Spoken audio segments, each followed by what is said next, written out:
So, another update on the motor, daily update. Today's November 14th, Tuesday, and now we have the motor installed, Fhead. So, I get the flywheel cleaned up, put on, my pressure plate to the clutch assembly, that's on. I torqued the flywheel to 38 foot-pounds. In the book, it's 35 to 41, and I found metal. I torqued it, and then I marked it with yellow marker in case it wants to turn. I know in the future if it did turn or not. And then wrote down the date and wrote down the torque I did on the flywheel on a little piece of metal by the bolts, just for future reference. And then after that, pressure plate went on. That and there was no torque spec I could find. I asked two people. No one knows, but you just look up the bolt. Size of the bolt, grade 5, not grade 8, it's grade 5, and came to 14 pounds. So, torqued all 6 bolts, 14 pounds. Felt low, but that's what the book online and Google says, and CJ2A forums. So, that was it. And after that's on, that's it. And then get the throwout bearing put on, little spring on, so that's done. The fork I can still put in now. After that was done, belt housing goes on, and that was it for that. Went ahead and rolled the motor out on pallet, got the tractor lifted it. Dad made me these custom lift mounts at work. Hard shackle, then we have 2 soft shackles, 1 per each. Ran it up, and I got the chain on the tractor, 1 chain per side to adjust its angle. Used the bucket of the tractor, and then set in the frame. Priority was this, not the motor mounts. And then we got it aligned. Took forever. The last half inch to get in was hard. But adding a 4 jack to the bottom plus tractor was enough. Plus adding 2 ratchet straps, 1 per side, to pull it in, because the tractor really can't go sideways. That all helped. Got it in. Put the bolts on by hand and then tighten them up. 5/8 bolts. So those are on, so now it's attached. And okay, now it's done. It's now set it down, unrig it, and then roll in the garage. Now it's in the garage. And then lift up on the motor now, work on motor mounts. That's the tough part.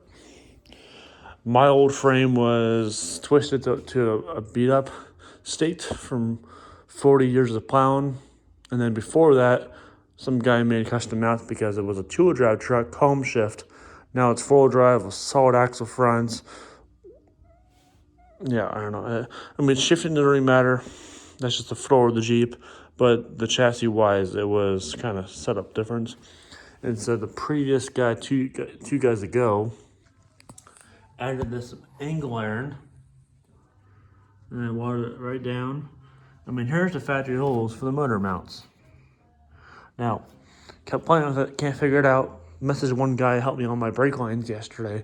All original truck, all original. So he's the original owner, so it's like, okay, let's just help. So yeah, these are factory holes, but we're looking at the photos. This here should be over here. In order to get this over here, timing cover off, the gear off, and flip it and put it here. That's probably the factory proper way. Yeah, I'm not a fan of that. Plus, I know in the past it's hard to work on the fuel pump, so having it out here is so much nicer.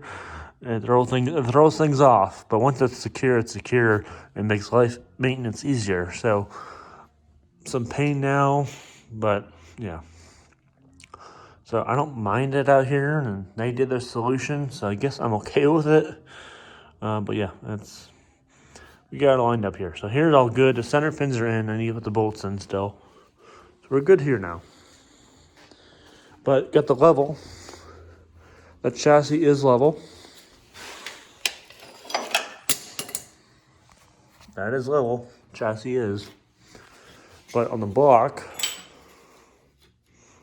I mean, right now it is, but so we got it just about level.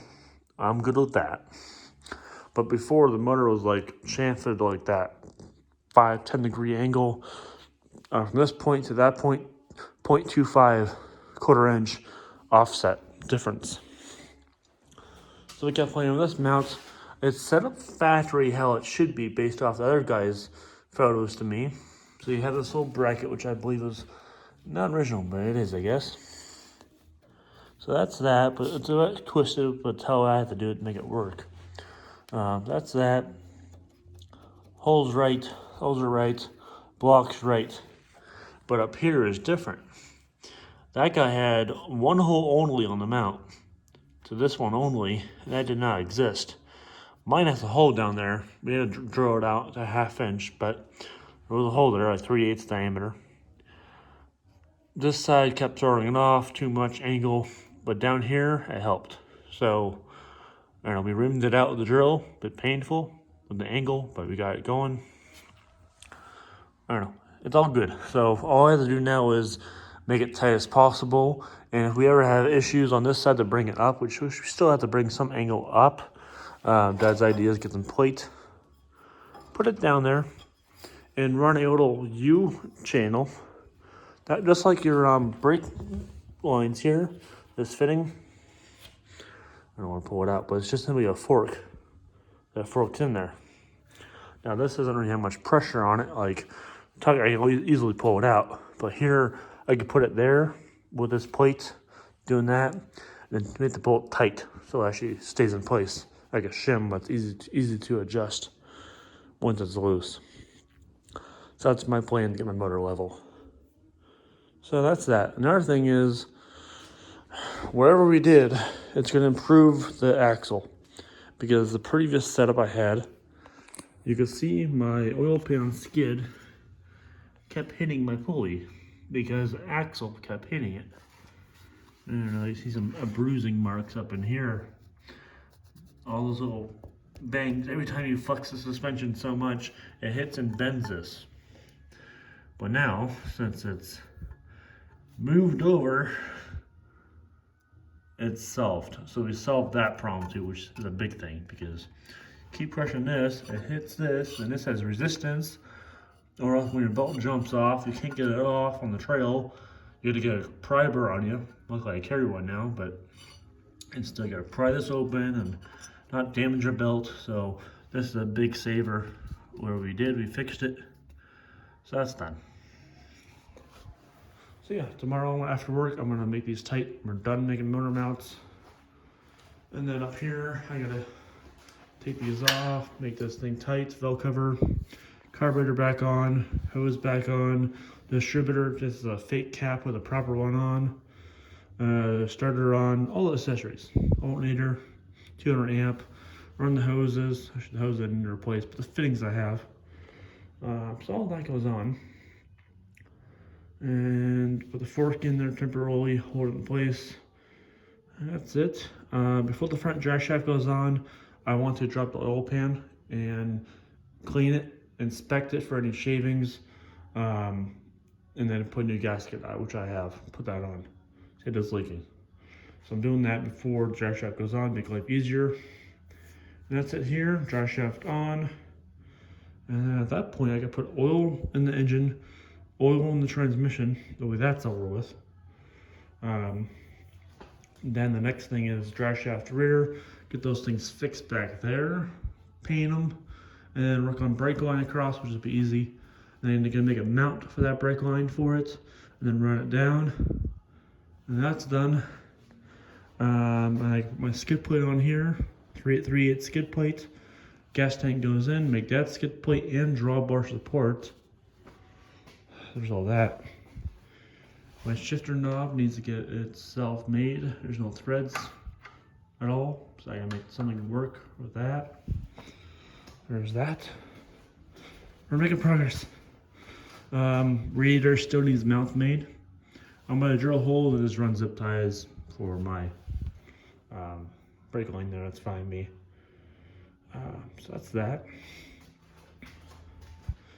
What else? Yeah, that's really it for that. That fitting down there has got the paint. I couldn't get it off in time, so I gotta clean it, sandblast it, reuse it. There's that. Fuel pump back on, but somewhere I need to find that someone sells a new fuel line from the fuel pump to the carb. I want to buy that. Everything else, I'll do custom. That's fine with me. But I want to buy that. Kaiser does not sell separate.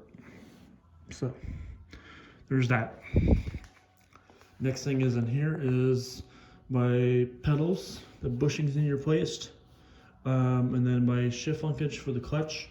I want to change out from that poor design. It works, but I want to improve it. Of course, I think that's homemade too, but either which way, that is sloppiness. So I want to improve all that designing, and simply that hole of this bolt, I want to bolt through to a Heim joint, a mini Heim, going to all thread to a turnbuckle, to all thread to a Heim joint, or a Heim joint with threads built in, and then that goes off to whatever. I just want to make it so it's got no slop, just so much sloppiness. I want it to step on it, feel like a new car, modern car type of feel. I love vintage, but play equals more play over time.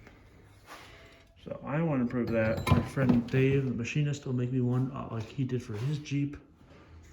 And once all that's done, then I can actually put the cab on. But not yet, because the cab needs some hat channels put in for the forward bracing. Just simply like here to there, there to there. That's all it needs done. That's it, 2 little head channels. Then, that's for cab. For the chassis, I'm gonna get my handbrake running, handbrake cable up, and handbrake cable up to that fixture, sandblast paint parts, and then run the lines this way and attach it to the frame rails just for now until I hook them up. That way that's done over with. Then, speedometer cable, replace the cable again, so it's sheared off again. I don't know, my speed, my tire size, I just kept shearing that little cable off inside there. So I'm hoping I can find a better, improved version. There's no kinks, no bends in my line. It's just sheared off down there. So I need to figure that out. Okay, that's all that updates. That's the cab repair. That's it. After that's done, it goes on. I want to paint the whole belly of the cab, that way it's just protected. Hat channels replaced, paint the belly. That's done.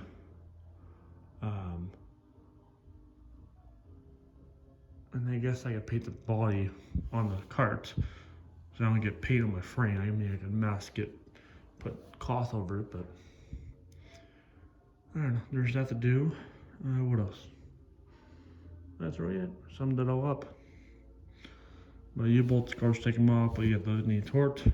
Those all need torqued still. I mean, go over the whole vehicle, torque everything down. It's a spec. Grease everything up, oil everything up. Oh, front pinion still needs replaced.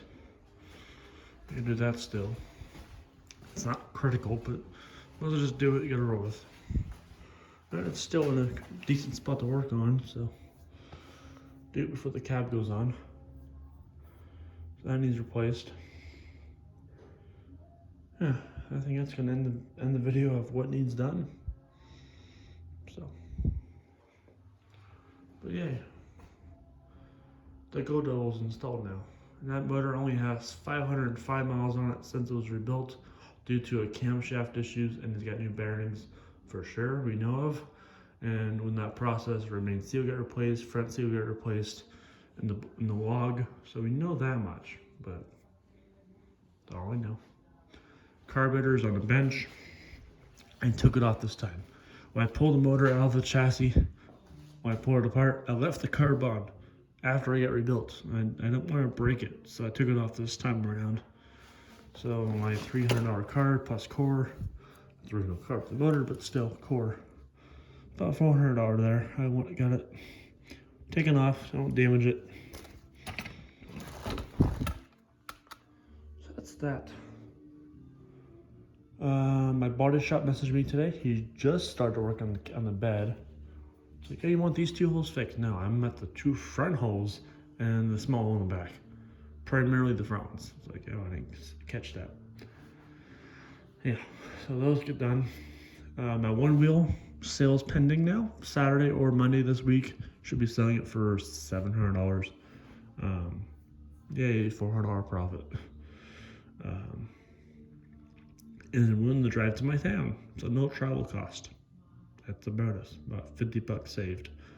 So that's some money there. Of course, pay off the body shop. But then after that, I want to overdrive.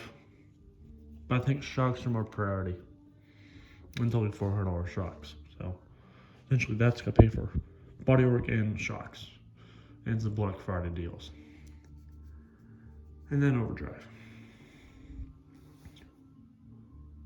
And that's gonna sum it up for the parts. I mean, I still want to get some ARB air compressor. I mean, that's down the road. Yeah, that's really it. So yeah, there's an update.